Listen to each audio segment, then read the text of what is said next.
so hard. Now everything is easy 'cause of you. Well, welcome to the podcast, Thoughts for Rent, Realtors Keeping It Real. So why do you think we did Thoughts for Rent, Ireland? Well, because it's always like penny for your thoughts. And you've been doing it long enough that it's important to hear people who are in the industry who know what they're talking about. Penny for your thoughts. So we've got Ireland Zerflu sitting next to me. I'm Jenni McKenna. I'm the owner-broker of McKenna Property Management. And I actually thought we did Thoughts for Rent because I rent out properties all the time. So I guess it could be multiple things at that point.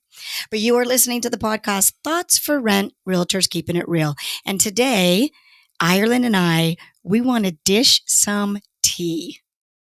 You ready to get real? Yeah. Let's tell our listeners some of the things that are either true or things that we ran into that were funny. Okay. Sorry, I had to cough. All right. So one of the things I get all the time, Jenni, my property on Zillow and what you're telling me is $1,700 in monthly rent. And I go, yes, that is correct. That is fair market rent for today. And you know what they say, Ireland? What? Let's go to 2,000. And I go, why? And they go, oh, because if we go higher, then we're going to attract a quality tenant. I must tell you that is not true. I've been doing property management since 1993, owned the company since 2005, owner broker, and I can absolutely with my hand to heaven tell you that is not the way you get quality residents, because fair market rent is fair market rent. It's just the way it is. And a savvy renter, somebody who's got great background, referrals, can afford it, knows the community, they are not going to pay $300 more in rent. They're going to look at that $2,000 asking rent and they are going to say, nope, crazy owner, not even going to waste my time. Yeah. Not going to even try to negotiate. Not going to waste my time. So that is something that I believe is a good lesson to share with everyone, and a little bit of tea on the fact of no good resident is going to pay $300 more in rent. Yeah, especially if you're working with an agent, because agents are trained to know what the current market value is. So for all of our properties, we make people view them in person before they even get approved, which means you are working with an agent. And if you're working with an agent, they'll tell you if it's overpriced. And then that's usually them saying it's not worth it because if it's overpriced, these owners aren't willing to be reasonable. And if you don't have a reasonable owner, run. Run. Don't walk. Run from that property, right? So here's another one. You do applications, Ireland. When somebody says to you, Ireland, my last rental, I left it better than when I got it. What do you think in your head immediately? I mean, the first thing I think in my head is show me the receipts. That's true. That's true. Show me the proof, right? Yeah, show me the proof. And then they don't, because there is no proof, because it usually is not the case. Well, I'm going to be even more blunt than Ireland. Ireland's being very nice. Ireland's like, we'll give them the benefit of the doubt, ask them for the receipts. We'll see if what they're saying, can be backed up. You know what I think in my mind after so many years of doing this? Huge red flag, massive red flag, because anybody, and I promise you this has happened at least 30 times in my life. So the data is there. When they say to me, oh, my last rental, I left it better than when that owner gave it to me. It looked better when I moved out than it did than when I got it. I think, oh crap, we are in for a wild ride, because this woman, man, whoever it is, we are going to be in trouble. So that's a red flag. So if you're an applicant and you want to impress either the landlord who is managing their rental themselves or a property management company, don't use those words. In the industry, big red flag. Huge. Okay, what's another one? Or have the links to back it up. I've had people actually send me photos of their houses and of their site evaluations or of their yearly inspections, showing that they keep the house clean. So if you are going to use those words, come with the proof, come with the receipts. Don't just say it. Yeah, but don't you think that the people that are doing that, they just send it to you in an email and say, this is how I live. They don't say, oh, I left the property better than when I moved in. No, they have the proof. So they just say, Ireland sent you an email of my last site evaluation. Take a look at the photos so that you can see how I live in a property. Yeah. Yeah. I mean, that's why I think that when you say those words, oh, I left the property better than when I moved in, that's the red flag, not the, oh, I'm going to send you over my site evaluation so you can see how I can live. Or, hey, come take a look at my car and you can see how I'm meticulous on keeping everything clean and organized, right? If you know you're that kind of person, you're going to have the proof to show it. But if you're just yapping, that's just yapping. And I can promise you, when I go into that property after they move out, I'm probably not going to use the words, oh, wow, look at how great they left this property. It's probably going to be the absolute opposite. Yeah. All right. So let's dish another one. What's some more tea that we can talk about in the world that we live in? Well, we do have a lot of homeowners associations, and those do lead to a lot of violations. And some people get violations weekly, and then it starts to get really annoying, and then they start to get really angry.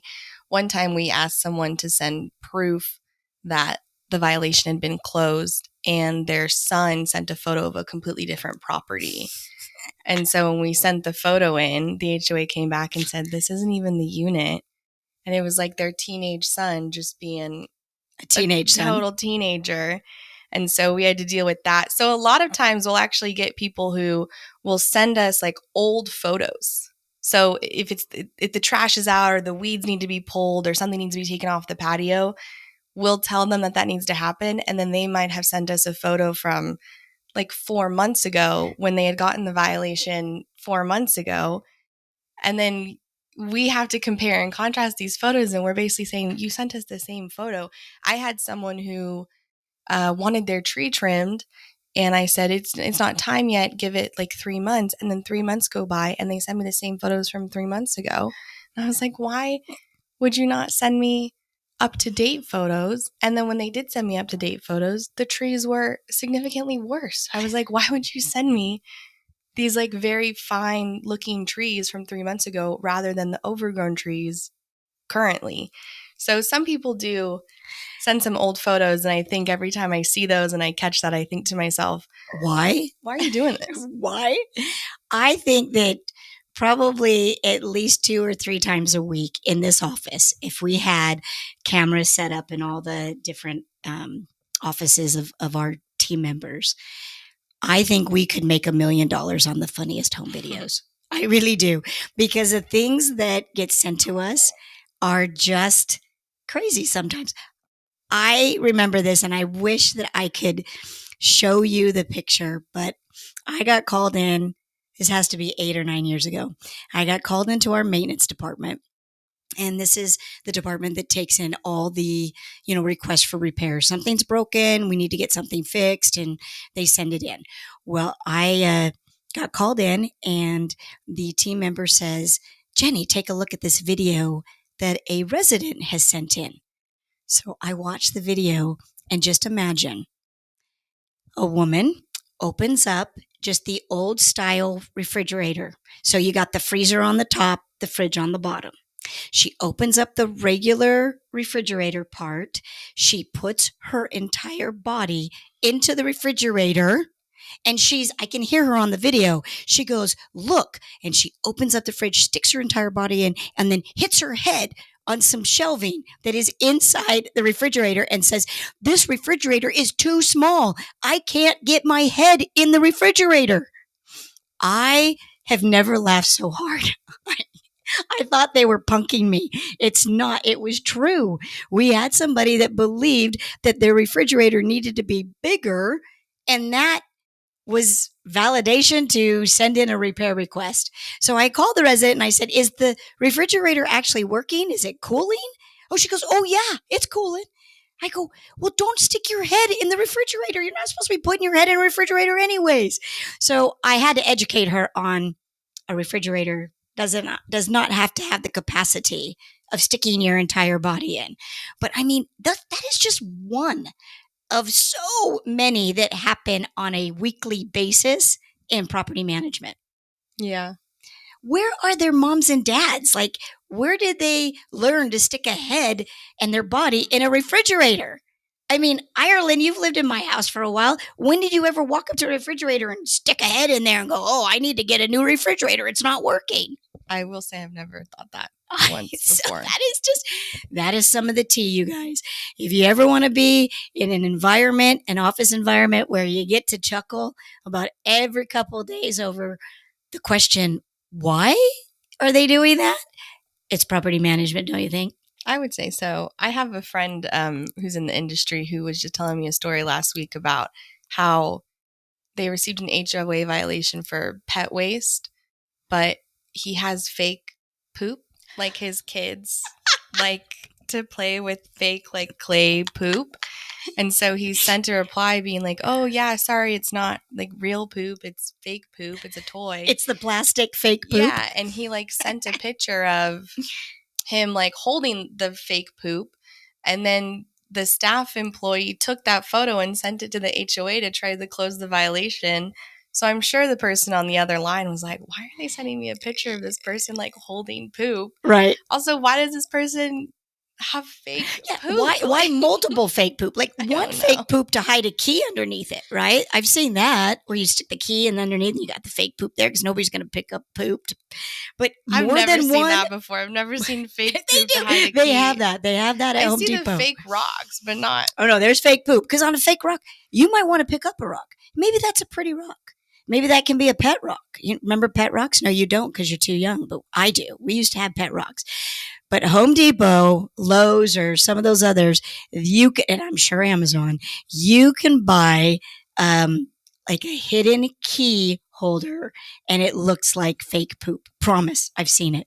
You're going to get an HOA violation if you leave fake poop out. Yeah, the HOA doesn't matter. They don't care if it's fake. If it looks like poop, even if it doesn't smell like poop, they're still going to get you an HOA violation. That's silly. So there's another thing that comes across all the time. This is more kind of for education. We have applicants that always seem to think that paying 3 or 6 months of rent up front is advantageous to the owner. And I want to get your opinion because I have mine and I'll share it. But Ireland, what are your thoughts on when somebody's pushing so hard to come up with that 3 or 6 months of rent at the time of signing the lease? Truthfully, it's not super beneficial. I don't think it makes your app stronger. A lot of times people will usually pitch that if they have a lower credit score caused by items in collections or just past due balances. So I always question and ask myself, why wouldn't you just apply that money to your past due bills to make your credit score stronger rather than continuing to have a weaker credit score and paying 3 months of rent up front? I think that you're going to have a better chance of getting into a property with a strong credit score than you are offering to pay 3 to 6 months of rent up front. We've gotten pretty lucky in that it hasn't completely bitten us, but that same friend who shared the poop story with me, she did accept someone who paid 3 months of rent up front, and month 4, they fully called up and said, yeah, I don't have that money. Yep. Because they ended up with some kind of settlement, or they ended up with, believe it or not, they get money right now from colleges for like semesters. So you get a lump sum that is deposited in your bank account. And if you just end up not doing the college semester, you still have the money and then you have to figure out how to give it back. But they use that for their housing. I call it, they're playing the game. And I don't want a resident playing a game when they're moving into my owner's investment. I mean, these investments are big investments. They're $400,000, $500,000, $600,000 homes. I'm not going to want a resident starting off the tenancy playing that game. And that's what I think in my mind when somebody is putting in an application and they're giving me the song and dance. I can pay 3 months up front. I can pay 6 months up front. No, do exactly what Ireland said. If your FICO score is a little low, and that's why we're second guessing if you want to, if we should approve your application, go take that money and get those collections off of your credit report. Yeah. That's what you should do. Or put your money where your mouth is and offer to apply it to the security deposit. I do see people who do offer double security or sometimes triple security, which is the max you can charge In Nevada. Mm-hmm. And I think that is more appealing than offering to pay 3 months up front, because that means that you're saying, I'm going to put this money and I'm going to take care of your property. And I'm going to take care of it so well that when the time comes for me to get that money back, I will. And so usually if people are offering one or the other, I would say lean more towards offering the increase in the security deposit. And I agree 100% because that's not playing a game now. That's actually being proactive and saying, I am so confident that you are going to like how I leave this property, that I will get my money back. That's how confident I am. I'm going to give you the security deposit because I'm going to get it back when I move out of this property.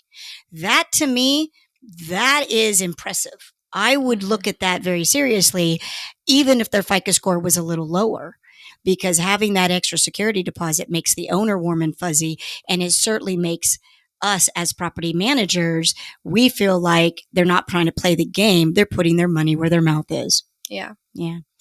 Well, we have entertained you for about 17 minutes today. We've dished some pretty good tea. There's always more tea. We will be offering more tea in this podcast as the months go on. But what can they do, Ireland, if they have any questions, concerns, comments, or want to share this episode with someone else? Yes. So if you like hearing what we have to say, then follow and subscribe. And then if you have any questions regarding Nevada investment, Nevada real estate, Nevada property management, then give us a call. McKennaPropertyManagement.com is our website, and you can reach us at info@McKennaTeam.com. If you have any questions, we'd be happy to either find you a place for your next rental or potentially help you rent out your investment property. But if you like hearing some crazy stories, then just follow and subscribe. Sounds great. We will be here next time. This is Thoughts for Rent, Realtors Keeping It Real with Ireland Zerflu and Jenni McKenna. Oh, there you go. Sound good? Okay, good. I'll pass over to Ireland. Here you go, Ken. Thanks, Pops.